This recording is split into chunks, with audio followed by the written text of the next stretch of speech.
ये कहानी है दो दोस्तों की जो कि एक छोटे से गांव में रहते थे। एक बार वो दोनों किसी काम से शहर गए और वापस अपने गांव लौट रहे थे।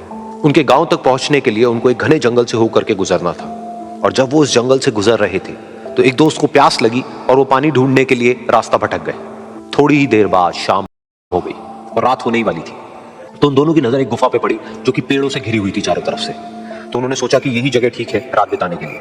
तो दोनों ने कुछ लकड़ियां इकट्ठी करी, उस गुफा के अंदर गए और आग जला करके वहां पे बैठ गए। रात का वक्त था, गुफा के अंदर आग जल रही थी, बाहर बिल्कुल अंधेरा था और कुछ जानवरों की आवाजें आ रही थी। तो दोनों में से जो एक दोस्त था वो अंदर ही अंदर डरने लगा, क्योंकि उसने भूत प्रेतों की बहुत कहानियां सुनी थी कि रात के वक्त जंगल में कुछ भयानक आत्माएं भटकती है और अगर उनको कोई ऐसा भटका हुआ आदमी मिल जाए तो उसको नहीं छोड़ती। तो जब उसने भूत प्रेतों की बात अपने दोस्त से करी तो उसके दोस्त ने हंसते हुए उससे पूछा कि क्या कभी तूने किसी भूत को देखा है? तो उसने कहा नहीं, मैंने तो नहीं देखा, लेकिन मेरे कुछ जान पहचान के लोग हैं जिन्होंने देखा है। तो उसके दोस्त ने उसको समझाने की बहुत कोशिश करी कि यार ऐसी सुनी सुनाई बातों पर विश्वास नहीं करते हैं, अब तो सो जा और मुझे भी सोने दे, मुझे नींद आ रही है। और इतना कह करके उसका दोस्त वहीं पर लेट गया और थोड़ी देर में सो गया।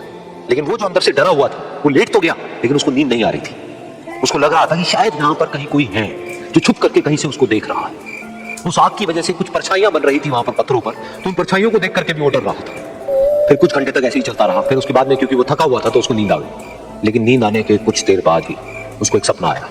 सपने में उसको एक बहुत ही भयानक परछाई उसकी तरफ बढ़ती हुई नजर आई। अब जैसे जैसे वो अंदर से डरता चला जा रहा था, वो परछाई उसके और पास आती चली जा रही थी और बड़ी होती चली जा रही थी। और उस परछाई में एक हाथ उसको नजर आया जिसके बड़े बड़े नाखून थे, और वो हाथ उसकी तरफ बढ़ता चला गया और उसके गले तक पहुंचने ही वाला था कि तभी वो डर करके एकदम से उठा। फिर उसने अपने दोस्त की तरफ देखा जो कि सो रहा था, उसको पकड़ करके जोर से उठाया। फिर उसने अपने दोस्त को बताया कि उसके साथ में क्या हुआ। तो उसका दोस्त फिर हंसने लगा। फिर उसके दोस्त ने उसको कहा, अब अगर दोबारा से तुझे वो परछाई दिखे तो तू वही कहियो जो मैं तुझे कह रहा हूं कहने के लिए।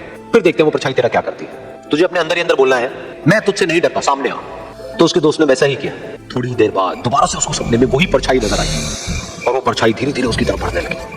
लेकिन इस बार वो उस परछाई से डरा नहीं, बल्कि अपनी पूरी हिम्मत जुटा करके उसने वही कहा, मैं तुझसे नहीं डरता, सामने आ।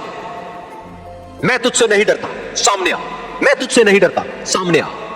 जैसे जैसे वो ये बोलने लगा वो परछाई छोटी होने लगी और उससे दूर होने लगी। वो बोलता रहा, वो परछाई छोटी होती रही और धीरे धीरे वो परछाई दिखनी बंद हो गई। बिल्कुल ऐसा ही हमारी जिंदगी में भी होता है।